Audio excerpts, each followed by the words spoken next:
I want to become a doctor. This is who I wanted to become for a long time.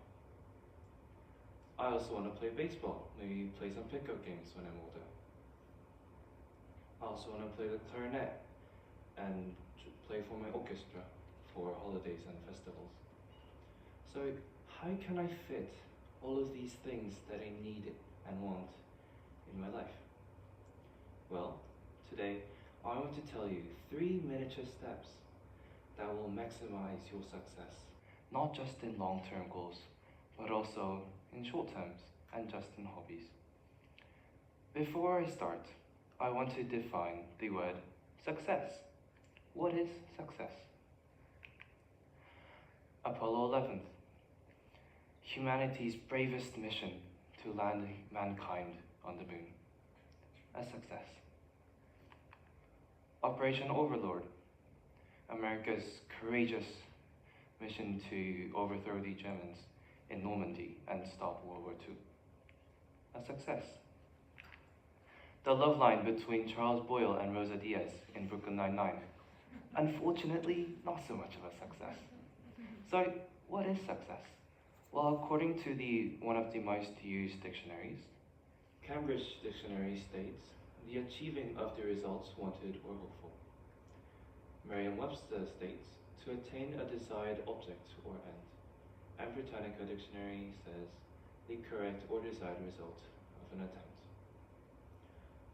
I believe that there is one element missing in all 3 definitions. Success isn't just about focusing on one thing and letting go of everything else. It's about adding on to your achievements that you have made before. So, this is the definition I came up with.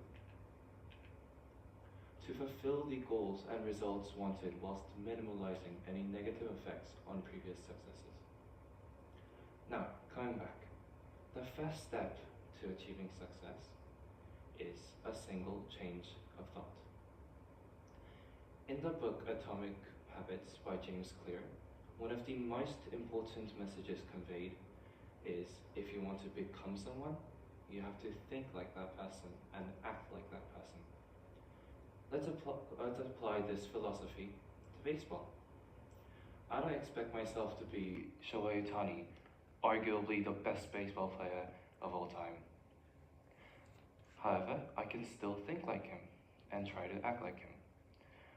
I would join every single practices and do the drills and conditionings with diligence that Coach bombards us with from the sideline.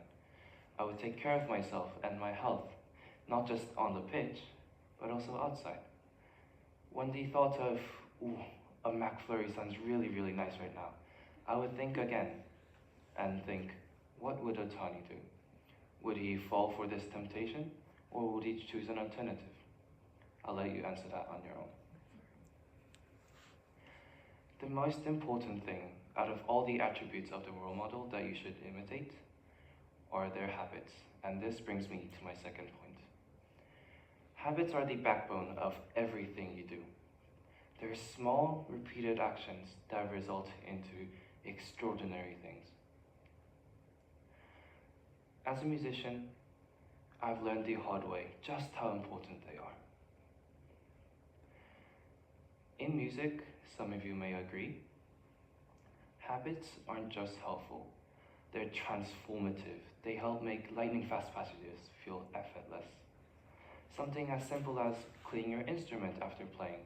It may not seem like much, but it ensures that every note you play sings.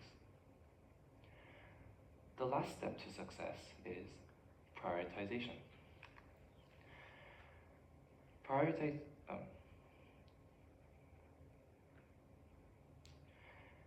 As a 10th grader, aspiring to become a doctor, I can't yet go into medical school or learn how to do surgery, but I can focus on the things that matters now.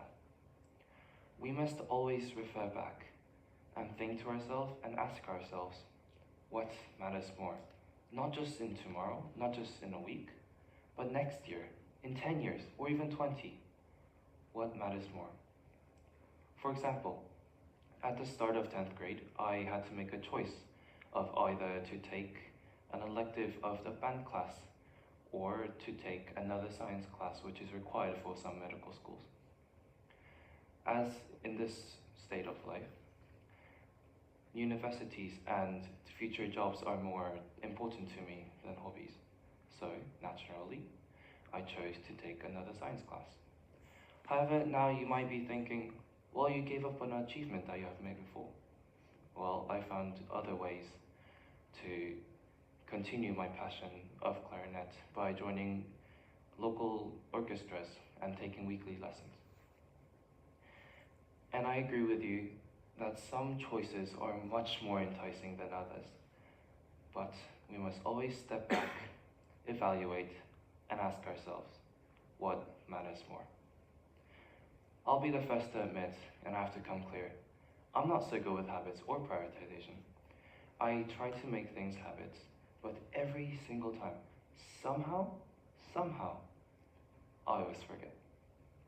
But I'm still trying to find ways that to make the 3 small steps of the change of thought, habits, and prioritization mine, as there is no one single way that fits for everyone.